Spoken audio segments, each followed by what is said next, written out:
et à l'initiative PPTE. À cet effet, toutes les politiques économiques et sociales mises en œuvre vont dans ce sens.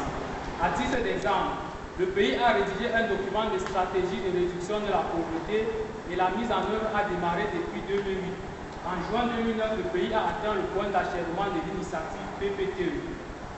Avant cela, en 2003, l'incidence de la pauvreté monétaire est évaluée à 67,2%, dont 72% en milieu rural et 59% en milieu urbain. Selon le recensement de 2003, près de 50% de la population centrafricaine est affectée par une pauvreté de conditions de vie et d'existence. Cependant, l'instabilité politique de 2003 et aussi le seuil de pauvreté non monétaire dont le choix a été arbitraire rend les résultats un peu insatisfaisants. Et aussi, l'évolution du phénomène entre 2003 et 2008 est assez évidente. C'est ainsi que la réalisation d'une enquête dénommée ICASER en 2008 sur les conditions de vie des ménages nous offre l'opportunité de construire un profil de pauvreté monétaire en 2008 afin d'orienter le gouvernement centrafricain dans la mise en œuvre du DSFP dont l'un des objectifs est l'identification des groupes sociaux les plus vulnérables. Face à cette situation, deux problèmes se posent. Le premier problème, c'est l'identification des causes. Et un autre problème qui découle du premier, c'est la synthèse des différentes informations reconnues en un indicateur de pauvreté. Pour résoudre ces problèmes, nous avons eu pour objectif de mener une analyse de la pauvreté des conditions de vie existantes en RCA. De façon plus spécifique, nous devions quantifier les manifestations de la pauvreté non monétaire, déterminer les zones à forte incidence, déterminer les groupes les plus vulnérables et identifier les déterminants de la pauvreté non monétaire. À cet effet, nous avons fixé comme hypothèse que le bien-être des ménages en RCA dépend aussi bien des caractéristiques du ménage que de celui de son environnement. Les hypothèses spécifiques qui en ont découlé étaient les suivantes. La pauvreté possède un caractère rural. L'instruction du ménage rend le ménage moins vulnérable. Les ménages vivant dans les régions autres que Bangui sont les plus vulnérables et l'appartenance à une zone de conflit constitue un facteur de risque pour le ménage. La méthodologie que nous avons adoptée était axée sur 4 principales étapes. La première étape était la construction d'un indicateur composite de pauvreté. La deuxième, la fixation d'un seuil de pauvreté. La troisième, l'élaboration du profil de pauvreté non monétaire. Et la quatrième, l'analyse des déterminants de la pauvreté non monétaire.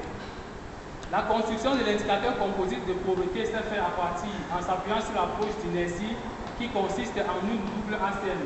La première permet d'identifier la structure de l'ensemble des indicateurs primaires en notre profession afin d'identifier ceux à inclure dans l'indicateur. L'une des propriétés ici est la propriété de la COPA, qui veut que le bien-être des ménages se dégrade au fur et à mesure que l'on avance suivant l'axe factoriel. La deuxième ACN nous donne les poids catégoriques des indicateurs retenus. À partir de ces poids catégoriques, la normalisation par rapport à la plus grande valeur propre nous permet d'obtenir la forme de l'indicateur composite de pauvreté pour un ménage donné. C'est simplement une moyenne des poids normalisés de chacun des indicateurs primaires. Une fois l'indicateur composite de pauvreté construit, il fallait bien qu'on s'assure que cet indicateur est vraiment efficace. À cet effet, nous avons utilisé les ménages en quintile en fonction de cet indicateur et nous avons regardé comment devraient évoluer les indicateurs primaires en fonction dans chacun des quintiles. Ensuite, nous avons fixé un seuil de pauvreté à partir d'une classification ascendante et hiérarchique. Elle consiste à diviser la population en deux classes, l'une pauvre et l'une non pauvre. Le seuil de pauvreté est alors obtenu en faisant la moyenne pondérée du maximum de l'indicateur dans la classe pauvre et du minimum de l'indicateur dans la classe riche. L'élaboration du profil de pauvreté s'est faite à l'aide des indices FDT développés par Foster, Frier et Dorbeck en 1884, dont les cas particuliers sont l'incidence, la profondeur et la sévérité de la pauvreté. Ces indicateurs présentent l'avantage d'être décomposables en sous-groupes et cette décomposition nous montre que l'amélioration du bien-être dans un groupe donné entraînera l'amélioration du bien-être au niveau national. Les indices de Gini et de Tel nous ont permis de mesurer les inégalités. L'analyse de la robustesse des comparaisons s'est faite à partir de la notion de dominance stochastique. Pour étudier les déterminants de la pauvreté non monétaire, nous avons fait appel au modèle de régression logistique. Ce modèle consiste à expliquer la variable dichotomie qui prend la valeur 1 si le ménage est pauvre et 0 si le ménage ne l'est pas. À partir des caractéristiques du ménage, on peut donc calculer la probabilité pour un ménage d'être considéré comme pauvre selon l'approche non monétaire. Excellence, Monsieur le Président du jury, honorable membre du jury. Les résultats que nous avons obtenus sont les suivants. L'indicateur composite que nous avons construit s'est avéré bien robuste. En effet, lorsque nous prenons certains biens de possession, on remarque que la proportion des ménages possédants évolue tantôt du premier quintile au plus grand quintile. En regardant aussi certains indicateurs sur les conditions de vie des ménages, notamment les caractéristiques du logement ainsi que la stabilité du revenu, on regarde que les proportions évoluent en fonction du quintile considéré. L'ICP étant robuste, nous nous sommes demandé comment est-ce que l'ICP pourra ranger les ménages en fonction de certains groupes. Nous avons vu que l'ICP discriminait les ménages au niveau des ménages urbains et la région de Bangui des autres régions. Mais aussi, l'indicateur évoluait avec le niveau d'instruction. Il avait de faibles valeurs pour les niveaux d'instruction assez faibles comme aucun niveau primaire et il était très élevé pour ceux possédant un niveau d'instruction supérieur. Le profil de pauvreté conçu nous révèle que près de 4 ménages sur 5 en République centrafricaine sont affectés par cette forme de pauvreté, soit une incidence de 77,03%. La profondeur et la sévérité de la pauvreté non monétaire étant respectivement évaluées à 39,47% et 24,29%. Lorsqu'on essaie de regarder ces profils en fonction des milieux de résidence, on remarque que la quasi-totalité des ménages ruraux sont pauvres selon l'approche non monétaire, alors que moins d'un ménage sur deux en milieu urbain l'est. Ce constat est également valable lorsqu'on regarde la profondeur et la sévérité de la pauvreté. Et les coûts de dominance nous ont confirmé les comparaisons faites. Ensuite, en fonction des régions, on a remarqué un pic net entre la région de Bangui et les autres régions. Dans les autres régions, l'incidence est en moyenne supérieure à 80%, alors que dans la région de Bangui, elle est de 6,77%. Le pic aussi est observé lorsqu'on regarde les autres indices de pauvreté tels que la profondeur et la sévérité de la pauvreté. Et l'analyse de la dominante nous a confirmé les résultats obtenus.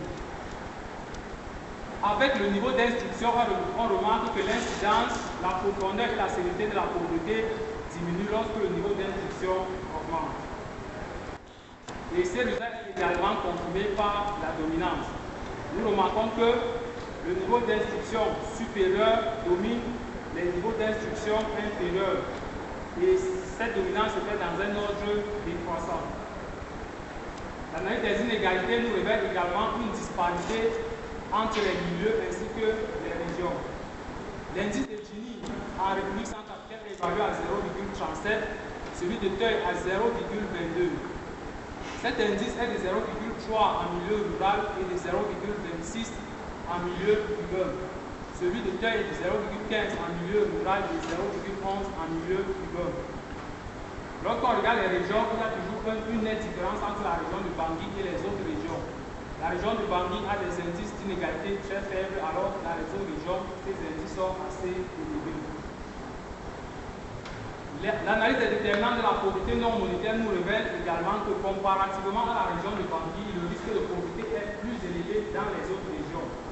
Les ménages ruraux étant plus vulnérables que les ménages urbains, le risque de pauvreté étant plus élevé dans les zones instables et diminuant lorsque le niveau d'instruction du ménage augmente. Fort de ces résultats, nous pouvons retenir les principaux renseignements suivants. La pauvreté non monétaire se manifeste surtout dans le milieu rural et est spécifique aux régions autres que Bangui. L'instruction atténue la pauvreté non monétaire. L'instabilité politique accélère la pauvreté non monétaire. Avec ces renseignements, nous formulons les recommandations suivantes à l'endroit du gouvernement centrafricain ainsi qu'à ses partenaires. La réalisation des infrastructures publiques de base dans les domaines de la santé, de l'éducation et de l'eau, ainsi que de l'assainissement. La promotion du développement rural, l'orientation des principaux investissements en infrastructure hors de Bangui et la consolidation de la paix. Pour cette dernière action, nous avons remarqué que la quasi-totalité des politiques économiques qui ont été menées en République centrafricaine ont généralement été bloquées par l'instabilité politique, ce qui fait que le pays était généralement obligé à revenir au point zéro. Excellence, Monsieur le Président du jury, honorable membre du jury, nous ne prétendons pas avoir cerné tous les contours de ce sujet. Par conséquent, toutes vos critiques et suggestions porteront ce travail à sa maturité. Nous vous remercions de votre aimable attention. Bien, merci, monsieur.